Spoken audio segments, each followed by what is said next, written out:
Urgente cayó Álvaro Uribe. La Fiscalía pide condena contra el expresidente y se sacude el país. Por RTV Noticias y Opinión. Colombia despierta con una noticia que podría marcar un antes y un después en la historia política reciente. La Fiscalía General de la Nación ha solicitado formalmente la condena contra Álvaro Uribe Vélez, exmandatario y figura central del poder en las últimas décadas.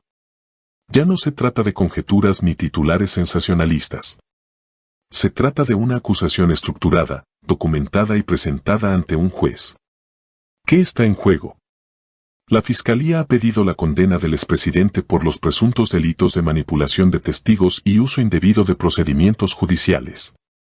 En términos sencillos, se lo acusa de haber intentado alterar declaraciones para favorecer su imagen en procesos legales. Esta solicitud nace tras un largo proceso en el que se han recogido pruebas, grabaciones y testimonios clave. Su señoría, tal y como lo anunció la Fiscalía General de la Nación, al inicio de este juicio, las pruebas practicadas con inmediación y bajo su dirección han sido concluyentes. Hoy, con pleno respeto de las garantías procesales, comparece el ente fiscal a solicitar de manera clara y firme un sentido de fallo condenatorio contra el ciudadano Álvaro Uribe Vélez en su calidad de determinador de las conductas punibles de fraude procesal, soborno en actuación penal y soborno, conforme a los artículos 453, 444A y 444 del Código Penal colombiano. La estructura probatoria desplegada en esta audiencia, como lo fueron declaraciones, interceptaciones legales, documentos, registros audiovisuales y el contexto fáctico integral, no solo ha superado con suficiencia el estándar de certeza, sino que ha dejado sin asomo de duda que el acusado ideó, promovió y respaldó una estrategia orientada a manipular el curso de la justicia penal, utilizando a terceros con el objetivo deliberado de forzar la retractación de testigos clave como Juan Guillermo Monsalve Pineda y Pablo Hernán Sierra García y construir una narrativa exculpatoria que favoreciera sus intereses personales. Iniciaremos este alegato final desarrollando. El caso se remonta a 2012, cuando Uribe denunció al senador Iván Cepeda. Pero la Corte Suprema no solo desestimó la denuncia, sino que encontró elementos suficientes para investigar al propio Uribe. Desde entonces, el proceso ha pasado por distintas etapas y hoy, en 2025, el panorama ha cambiado de forma radical. Y avanza el segundo día de alegatos de conclusión por parte de la Fiscalía en el juicio que se adelanta en contra del expresidente de la República, Álvaro Uribe Vélez. La Fiscalía afirmó que durante el proceso se logró probar el pago de giros a testigos y familiares de testigos que participaron en el proceso. Los detalles los tiene nuestra compañera Karen Malpica desde nuestra redacción. Adelante, Karen.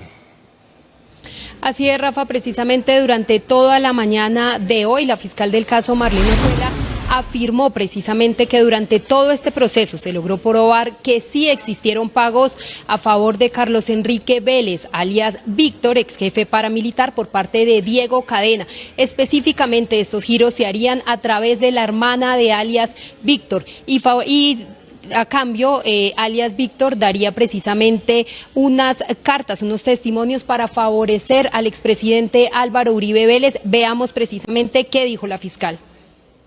Se demostró que existió un esquema concertado de pagos ilícitos desde la oficina del abogado Diego Cadena, en coordinación con el también abogado Juan José Salazar Cruz, con la finalidad de inducir y sostener el testimonio a favor del procesado Uribe Vélez, dada por Carlos Enrique Vélez, encubriendo dicha actividad mediante la fachada de ayudas humanitarias y detallitos.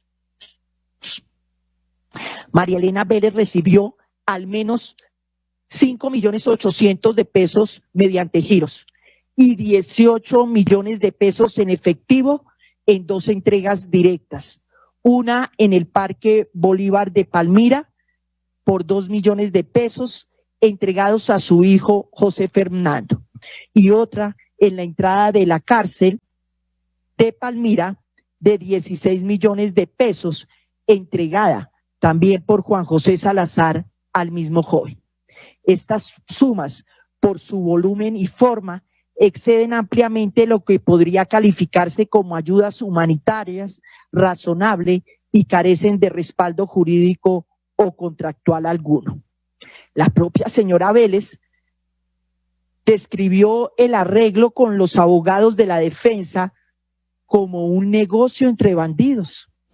Asimismo, la fiscal del caso explicó que en el conocido episodio de Cómbita, en el que 13 exjefes paramilitares suscribieron cartas ante la Corte Suprema de Justicia afirmando que el senador Iván Cepeda les había realizado ofrecimientos para testificar en contra del expresidente Uribe, estas cartas no fueron escritas por los reclusos. Incluso una de ellas habría sido redactada por el propio abogado Diego Cadena. Veamos. Que la carta de mármol fue redactada y escrita directamente por el abogado Diego Cadena. Dijo que ella solo transcribió 2, la de Máximo Cuesta y la de Giovanni Cadaví, y que la de Elmo fue escrita por Diego Cadena. Dijo textualmente la testigo: la tercera carta no la escribí yo, fue escrita por el doctor Diego Cadena.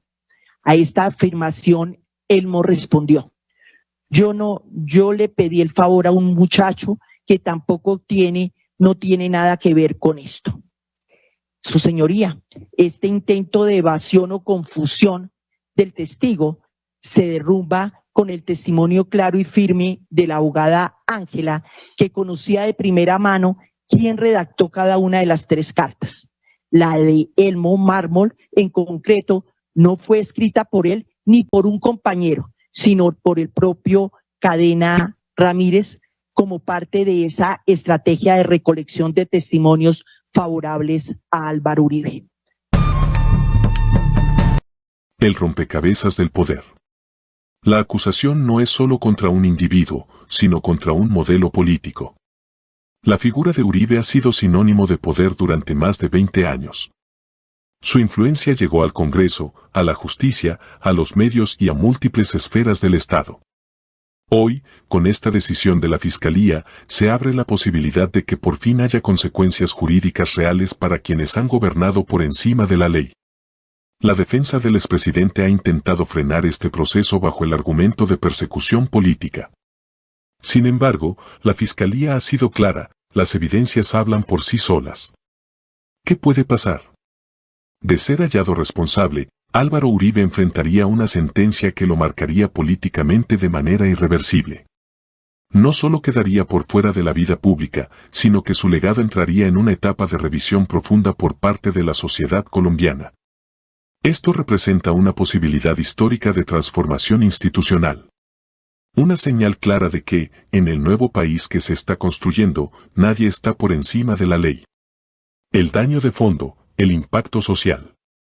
Durante sus mandatos, millones de personas en Colombia vivieron en carne propia los efectos de decisiones políticas que favorecieron a los más poderosos en detrimento de las comunidades más vulnerables. Campesinos, jóvenes, estudiantes, líderes barriales y familias enteras vieron cómo sus derechos eran minimizados en nombre de un discurso de orden y seguridad. Se trata de una etapa de la historia marcada por el miedo, la censura y la concentración de poder. Pero hoy, esa narrativa empieza a fracturarse. Petro y el nuevo rumbo del país. El actual presidente Gustavo Petro ha sido una voz coherente en la defensa de los derechos humanos, la justicia social y el acceso igualitario a las oportunidades. Este nuevo episodio jurídico representa una victoria para la democracia, para quienes han soñado con un país más justo y para quienes han sufrido en silencio. El mensaje es claro, la verdad no puede silenciarse y la justicia no debe detenerse. Una Colombia que respira.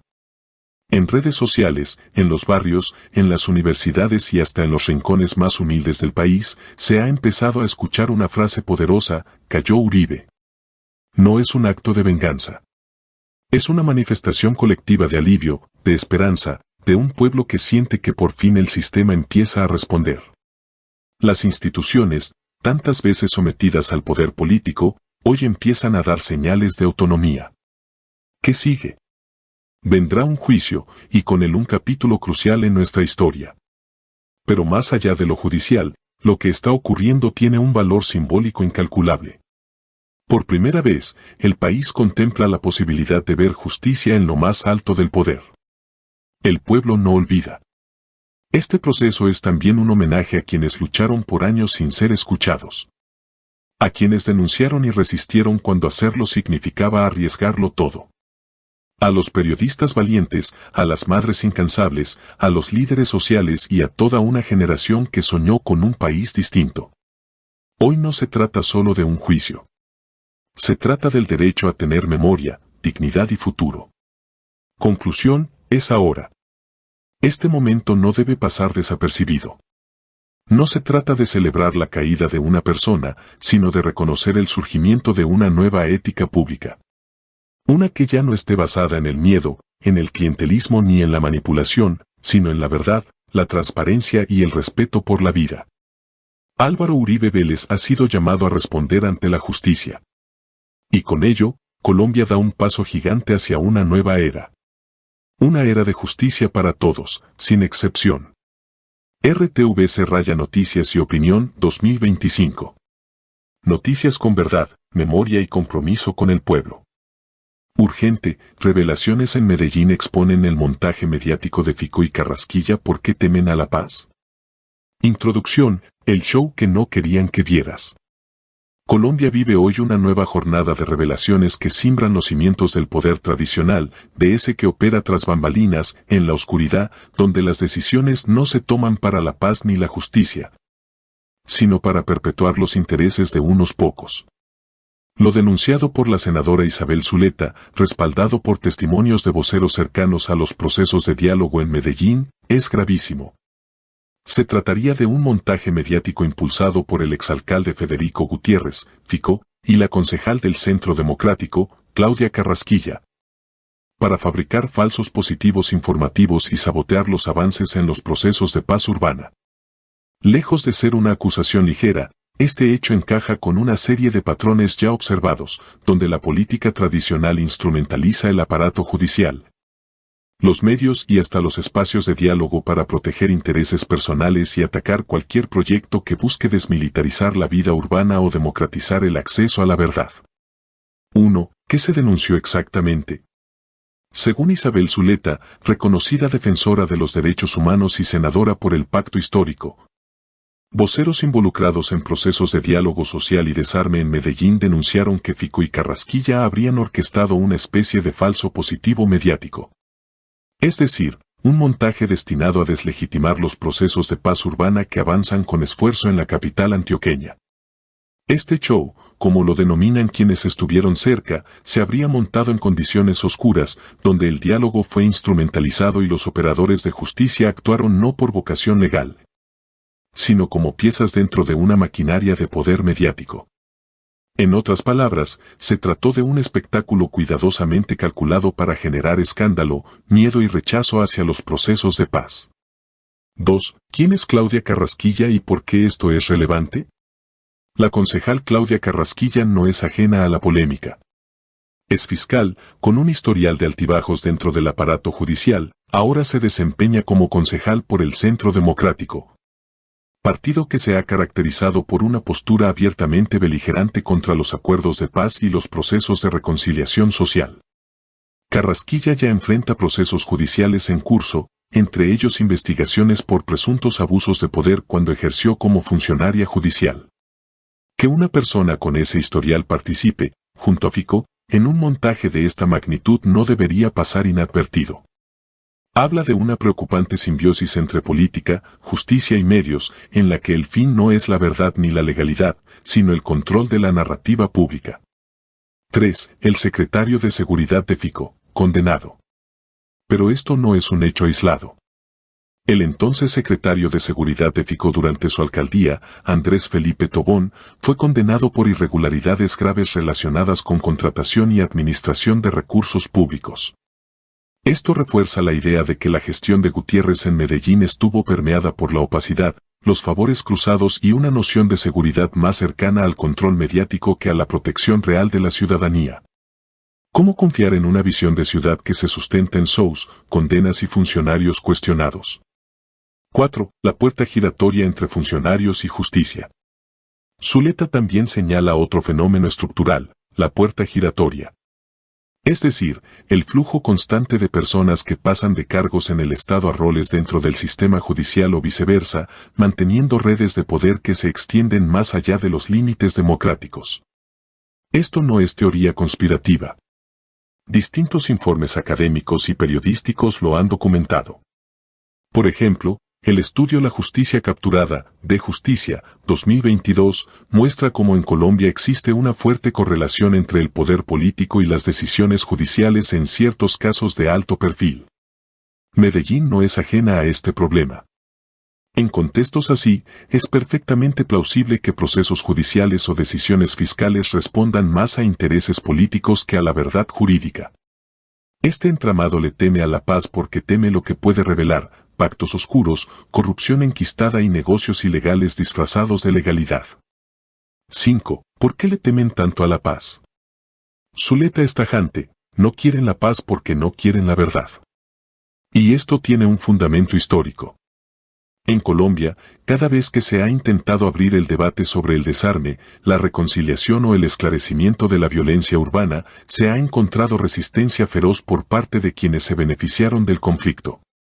En Medellín, los procesos de almohadilla paz urbana buscan algo más que cesar la violencia, buscan romper con estructuras mafiosas, desmantelar redes clientelistas y restituir el poder a los ciudadanos. Es un proceso difícil, sí, pero profundamente transformador. Por eso lo sabotean. 6. Los medios también hacen parte del juego.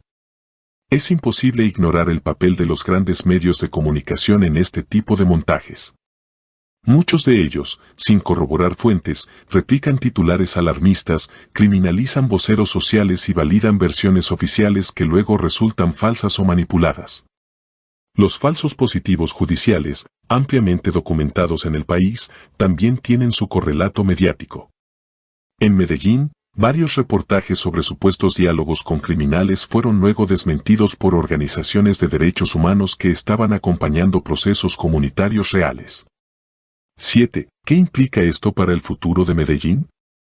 La ciudad enfrenta hoy una bifurcación histórica, continuar por el camino de la confrontación, la estigmatización y el uso mediático del miedo, o avanzar hacia un modelo de seguridad humana, donde el diálogo, la prevención y la transformación social sean los pilares. El gobierno de Gustavo Petro, en sintonía con los llamados territoriales, ha insistido en una paz total que no excluya los barrios populares ni los actores urbanos que por décadas fueron relegados a la marginalidad. Lo que se está jugando en Medellín no es solo una estrategia local, es la prueba de fuego de un proyecto nacional de reconciliación. 8. Fico las hizo, por eso se las imagina. La frase con la que cierra Isabel Zuleta es lapidaria. Resume lo que muchos en Medellín ya perciben, que Federico Gutiérrez proyecta sobre sus oponentes los mismos métodos que usó durante su gestión. No puede imaginar otra forma de hacer política porque su experiencia se basó en el control, el miedo y la criminalización del otro. Pero los tiempos están cambiando. La ciudadanía está más informada, más vigilante y más comprometida con procesos de transformación reales. Las revelaciones de hoy deben tomarse como una alerta, pero también como una oportunidad para redoblar esfuerzos por la verdad. Conclusión: la verdad no se detiene. Es urgente que las autoridades nacionales investiguen a fondo estas denuncias. No basta con indignarse en redes. Se necesita una auditoría pública a los procesos judiciales en Medellín, una revisión crítica del papel de la Fiscalía local, y una rendición de cuentas de los políticos que instrumentalizan el dolor de la gente con fines electorales. La paz urbana no puede construirse sobre mentiras ni con enemigos internos disfrazados de salvadores. Medellín merece saber la verdad. Y Colombia entera debe acompañar este momento con un mensaje claro: los tiempos del show judicial y el montaje político tienen que llegar a su fin. A mi Claudio Carrasquilla en estos días una llamada me dijo: Douglas, nosotros estamos haciendo política con ustedes. Así que de mal. Y que me desmienta si quiere que salga y diga: no, son mentiras. Aquí yo estoy diciendo en público y todos los medios de comunicación la conversa que tuvo con ella. Donde me dice que es que nosotros somos la forma de ellos hacer política. Y que el chico lo único que quiere es llegar a la presidencia y que él sabe que el camino somos nosotros. Se sintieron amenazados donde nosotros fuimos esposados. Nos llevaron de aquí a allá, los del INPE con una cantidad de policías y se sienten amenazados. Pero no se sentían amenazados antes cuando se sentaban con nosotros en reuniones para que les ayudáramos a conseguir votos y para que les ayudáramos a llegar al poder. En ese momento no se sentían amenazados, éramos los mejores amigos. Así no era un bacán, no, usted es un líder, usted es esto, es lo otro. Dicen que antes en el Pico 1 sí hubo una articulación con la alcaldía, que sí hubo reuniones, hubo pactos, de qué tipo, usted incluso dice que con votos, y ahora qué pasó que en esta no, el hombre de un momento a otro, no voy más, cuando tuve el problema de Villegas, es por dejarlo embalado, porque esa es la palabra. No, con el trabajo tiene que ir hasta el final, y él lo tirado, lo embalado, entonces ya salió a decir que no era, que eso no era así, y que los bandidos como siempre, esa es la verdad. Pero que hubo, porque es que eso, el acta de la fin de semana, de los muchachos, de las armas que se le entregaron y de todo lo que se hizo para colaborarle, para que él saliera a tomarse la foto y a tomarse el videíto con Canal Caracol, con RCN, con todos los medios de comunicación, desde el punto de la noticia, como dicen, que no, aquí desde Aragüez con los breteros de Las Palmas, que gracias a la colaboración de la policía, los capturaron. Eso es mentira, no capturó a nadie, todo eso fuimos nosotros que le ayudamos. Nosotros fuimos los que le ayudamos para que todo eso, para que él saliera por ese pecho. En cuanto a la otra pregunta de que por qué en esta segunda elección no hubo pactos, porque como ya estábamos en conversaciones con el gobierno nacional, entonces se dijo que las estructuras no deberían de incidir en las elecciones para evitar malos entendidos, para evitar que dijeran que es que se amenazó a la gente, todo ese tipo de cosas que me refiero. Por eso, por el respeto al mismo proceso de diálogo, no se incidió ni se habló de elecciones, ni se cuadró con nadie, ni se habló con nadie.